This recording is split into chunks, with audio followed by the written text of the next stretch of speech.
میرے ایک ریسرچ پڑھ رہا تھا، اس میں بتایا گیا کہ اگلے کچھ سالوں میں جو زیادہ تر مواد ہوں گی وہ لنگز انفیکشن اور لنگز کی بیماریوں کی وجہ سے ہوں گی۔ بالکل آپ نے ٹھیک ہے، لیکن اس میں مور دین 13 سال ہو گئے ہیں پریکٹس کرتے ہوئے۔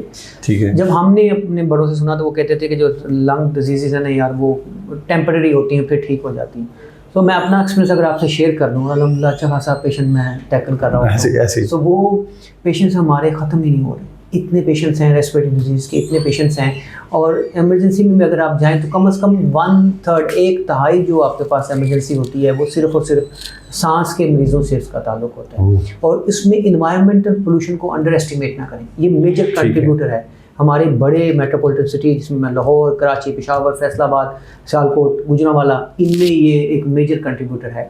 ایک عام شخص ایک دن میں 2000 گیلن تک ہوا اندر لے کے جاتا ہے۔ 2000 گیلن ایڈلٹ کی بات کروں تو یہ آپ دیکھیں 2000 گیلن ہوا میں ہے کیا، اور جس پہ اب ہم بڑا مطلب میڈیا نے ہمیشہ میرا بڑا ساتھ دیا، بڑا وائبرنٹ میڈیا رہا ہمیشہ، وہ بات کرتا ہے اور ہم اکثر عوام سمجھتی ہے کہ جی یہ جو سموگ ہے یہ شاید اسی مہینے میں ہے، تو یہ انویزیبل کلر، نہ دکھائی دینے والا جو کلر ہے یہ تھرو آؤٹ دا ایئر ہے، لیکن یہ ویزیبل ان موسم میں۔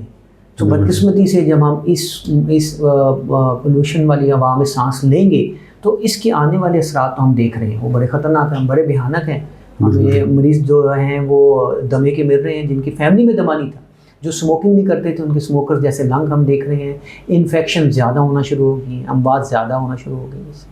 ڈاکٹر صاحب مجھے یہ بتائیے گا، یہ تو آپ نے ایک اس کا فیکٹر بتا دیا، آپ کے پاس جس طرح روزمرہ کے پیشنٹس آتے ہیں، میں نے سنا یہ گھر میں جو کارپیٹ ہوتے ہیں، جو پردے ہوتے ہیں، یہ بھی کچھ لنگز پہ کچھ افیکٹ ڈالتے، کیا یہ سچ ہے کہ کوئی ایک متھ ہے ویسے؟ نہیں بالکل ٹھیک ہے۔ دیکھیں یہ جو آپ کے کارپیٹ ہیں اسپیسیفکلی اور جو پردے ہیں، یہ بڑا امپورٹنٹ ریزن ہے دمے کو ان کنٹرول کرنے میں۔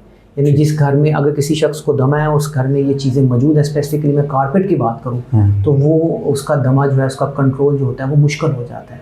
اس کے اندر بہت سے ایسے جو بگز ہوتے ہیں، چھوٹے آپ سمجھ لیں کیڑے، جو کہ اس کو کنٹرول کرتے ہیں، پلس اس کے اندر دھول بھی اکٹھی ہو جاتی ہے۔ پھر آپ اس کو جھاڑتے ہیں مٹی اس سے، جھاڑو سے، ہماری صفائیوں کو بھی تو اپنے طریقے ہیں نا جی، بالکل وہ ہم نے پراپر ویکیوم تو کرنا نہیں ہے، بجلی بھی ہم نے بچانی ہے، تو وہ جھاڑو سے ہم کرتے ہیں، ہمارا خیال ہے کہ وہ سیٹل ہو گیا اور وہ مٹی اوپر اٹھتی ہے، اس کے بعد دوبارہ آ کے اسی جگہ پہ سیٹل ڈاؤن کر دیتی ہے۔ تو یہ امپورٹنٹ ٹریگر ہے استما کو ان کنٹرول کرنا۔